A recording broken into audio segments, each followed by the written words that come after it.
Hi friends.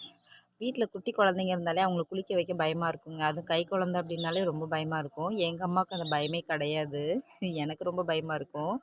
என்னடா தண்ணி கலராக இருக்கேன்னு பார்க்குறீங்களா? ஒன்றும் இல்லைங்க. வெந்நீர் காய்ச்சி வச்சு அதில் நொச்சி இலையை பிரித்து போட்டிருக்கிறாங்க அம்மா. கொஞ்சம் நேரம் கழித்து அது இந்த மாதிரி கலராக மாறிடுச்சு.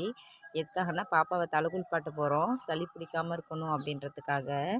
பெரியவங்களுமே அந்த மாதிரி போட்டு குளித்தா சளி பிடிக்காதுங்க.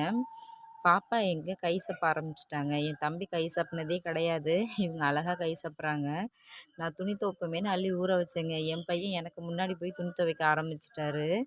அதனால பாருங்க என்ன வேலை பண்ணிட்டு இருக்கிறாருன்னு. அதுவும் பாப்பாவுக்கு வெந்நீர் போட்டு குளிப்பாட்டினதுனால கலராக இருக்கிறத பார்த்துட்டு நானும் அந்த தண்ணியில் தான் குளிப்பேன்னு சொல்லி அட்டகாசம் பண்ணிட்டாரு. திரும்ப அவருக்கும் அதே மாதிரி தண்ணி காய வச்சு அம்மா குளிப்பாட்டி விட்டாங்க. சரி வீட்டுக்குள்ளே போய் என்ன தான் பண்ணுறாரு அப்படின்னு பார்த்தா அவங்க தாத்தாவுக்கு தண்ணி எடுத்து கொடுக்குறன்ற பேரில் வீடு ஃபுல்லாக க்ளீன் பண்ணிட்டாரு. இந்த வீடியோ பிடிச்சிருந்தா லைக் பண்ணுங்கள், கமெண்ட் பண்ணுங்கள், சப்ஸ்கிரைப் பண்ணுங்கள். பாய்.